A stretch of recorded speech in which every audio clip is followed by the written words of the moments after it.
La pratique physique du baptême ne se retrouve pas dans l'Ancien Testament, bien que certains événements de l'histoire biblique aient préfiguré cette ordonnance. Le premier incident est relaté dans la Genèse et mentionné par Pierre lorsqu'il fait référence à la façon dont Dieu attendait patiemment au jour de Noé, pendant la construction de l'arche. Dans l'arche, seuls quelques hommes, 8 en tout, furent sauvés à travers l'eau, et cette eau symbolise le baptême qui, maintenant, vous sauve aussi, non pas l'élimination des impuretés du corps, mais l'engagement d'une conscience pure envers Dieu, et qui vous sauve par la résurrection de Jésus-Christ. 1 Pierre 3, 20, 21. Selon Pierre, Noé et sa famille, traversant les eaux du déluge, symbolisent le baptême du Nouveau Testament.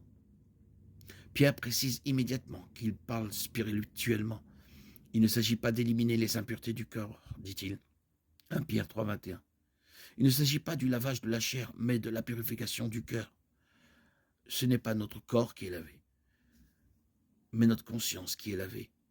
Toute l'eau du monde n'enlèvera pas le péché. Ce qui rend le baptême important, ce n'est pas le fait que nous soyons mouillés, mais ce qui se passe à l'intérieur dans notre cœur. Et c'est exactement ce que dit Pierre. Ce qui rend le baptême important, c'est la promesse ou la réponse d'un cœur en harmonie avec Dieu.